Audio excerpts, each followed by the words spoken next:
Mnangagwa target Fadzayi using Minister of Youth Machakaire after pobuda nhau dzakudhara dzaadvocate Fadzayi dziri kunzi dzavakurirwa mazitare edzimhosva dzavari kunzi idzo vanofanira kubhadhara vatinoda Machakaire mari inokwana kuita $33,000 US. Pakasaita izvozvo pari kuitwa kutorwa kweproperty yavo. Nhau idzi dzotenderedzwa munyika yedu yeZimbabwe dzataiva takabata pano pachannel yenyu yeMagaba News, where we give you the trending news which is happening in Zimbabwe. If you are new here, kindly support us nekubaya button rakanzi subscribe nekutena notification bell kuti patinoposta nhau dzinenge dzichiitika unova uri wekutanga kusangana nenews dzatinenge taisa.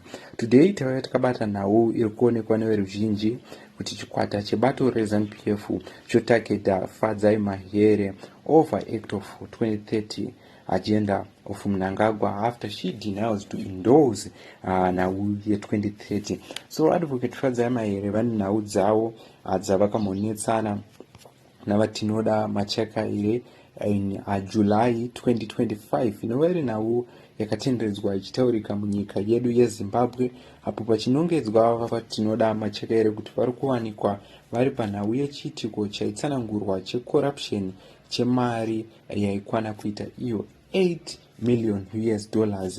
Pachitaurwa patsamba pamashoko aitaurwawo mazitare edzimhosva achinzi ndiwo akaendeserwa Fadzayi Mahere, achinzi iwo pane mari yaitaurwa ipapo pamwe chete nemashoko ailinka vatinoda Machakaire kumazitare edzimhosva. So nhau iyi iri kunzi yakaenda kumazitare edzimhosva, asi pazobuda zuva ranhasi nhau iyi ichinzi ndiko kupetwa kwayo mushure mekunge pane matsamba aiendeswa kuHigh Court, asi ari kunzi haasati anyatsobvumirwa neHigh Court, asi zviri kunzi izvo High Court has authorized the seize of property belonging to Fadzayi Mahere to set $3,000 US judgment debate.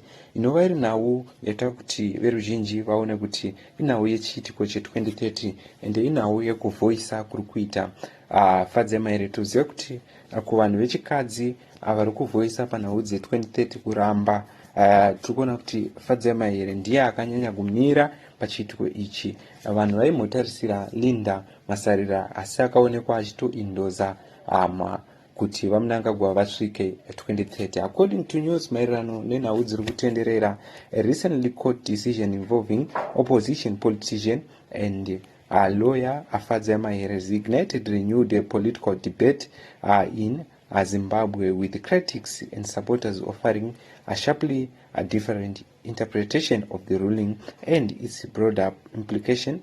The High Court of Zimbabwe has authorized the seize of property belonging to Fadzayi Mahere to set a judgment debate, a debit of approximately $33,000 US.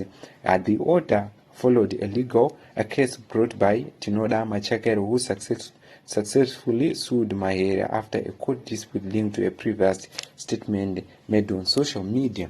According to the court document, the Sheriff of Zimbabwe has been directed to attach Mahere's movable property if the amount owed is not paid.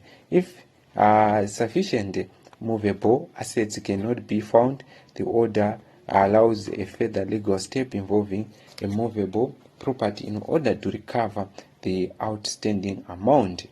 The ruling party has quickly taken a political significance within some analysts linked the dispute to a broader tensions in Zimbabwe political landscape. Mahere, a senior member of opposition at CCC, he has been outspoken on government issues and he has frequently criticized the ruling party. His stance has also included strong opposition to discuss around extending the president of Mnangagwa beyond the current constitutional limit.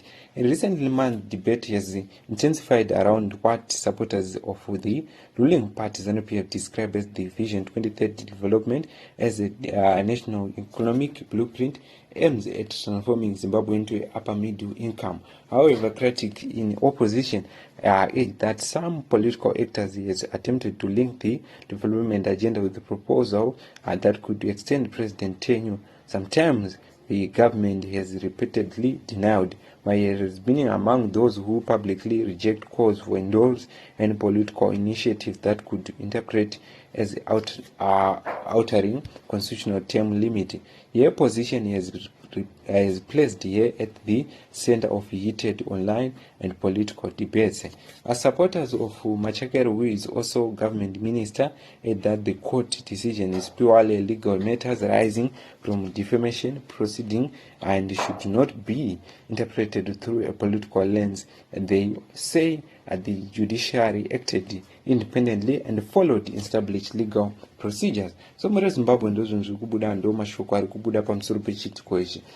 Nevertheless, at the time of the enforcement order, there has generated significant discussions around Zimbabwe's political spectrum. Some commentators say the case illustrates how political rivalry increasingly plays out through legal battles, while others insisted it demonstrates that public figure must be accountable for their statement. So muri Zimbabwe we yotsikira Fadzayi Mahere, and Fadzayi Mahere kumasupporters ake vari kuti aiwa inhau dzekuti vakaramba 2030 and vari kuramba 2030 nemamwe ma-opposition party. So nawi yotendedzwa ichitaurika munyika yedu yeZimbabwe ndo yataura tichiri kuzivisai about a court order sees of Fadzayi Mahere property after a case with Tinoda Machakaire zvaonekwa iri a political storm erupted over against nawiye 2030 yakaitwa na Fadzayi Mahere. These are news that takabata pana pa channel yenyu Magaba News, where we give you the trending news which is happening in Zimbabwe. I thank you for keep on supporting